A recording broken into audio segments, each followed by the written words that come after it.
지난 사흘간 600명대를 기록하던 코로나19 하루 신규 환자가 500명대로 떨어졌습니다. 하지만 수요일을 고비로 신규 환자가 급증하는 최근 추세에다 가족과 지인 모임 등 개별 접촉에 의한 감염 비율이 절반 가까운 것으로 나타나 마음을 놓을 수 없는 상황이 이어지고 있습니다. 취재기자 연결합니다. 이승훈 기자. 네, 이승훈입니다. 네, 어제는 평일이어서 검사자 수도 적지 않았는데 신규 환자가 500명대를 기록했군요. 예, 그렇습니다. 0시 현재 국내 발생 신규 환자는 모두 528명입니다.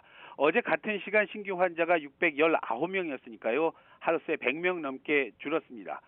또 지난 금요일 이후에 600명대를 기록하던 신규 환자 수도 나흘 만에 500명대를 기록했습니다. 국내 발생이 506명이고 해외 유입 사례로 분류된 신규 환자 22명입니다. 해외 유입 환자 수가 어제와 같으니까 국내 발생 신규 환자가 눈에 띄게 줄었습니다. 지역별로 살펴보면요. 먼저 서울이 169명, 그리고 경기도 134명 등 수도권 환자만 319명입니다. 어제가 352명이었으니까 40명 가까이 줄었지만 여전히 많습니다.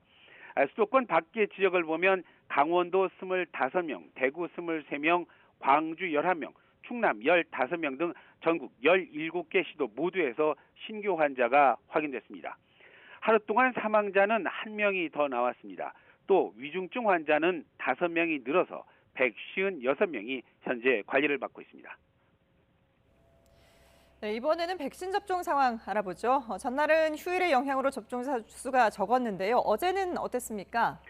어제 하루 1차 접종자 12,000여 명입니다. 또 2차 접종을 받은 사람은 9만 8천여 명입니다. 이제 인구 대비 접종률은 1차가 7.3% 그리고 2차가 2.0%입니다. 말씀드린 대로 신규 환자 많이 줄었지만 정부의 걱정은 여전한 상황입니다. 정부는 무엇보다 개별 접촉으로 감염되는 사람이 눈에 띄게 늘고 있는 걸 현재 걱정하고 있습니다.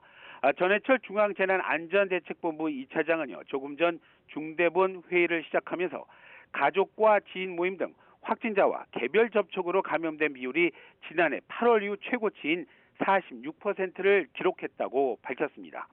또 지난 한 주 감염 재생산 지수를 보면 수도권이 1.03으로 3주 만에 다시 1을 넘었고 호남권은 최근 발생한 집단 감염의 여파로 감염자 수가 전주보다 66% 정도 크게 늘었다고 말했습니다.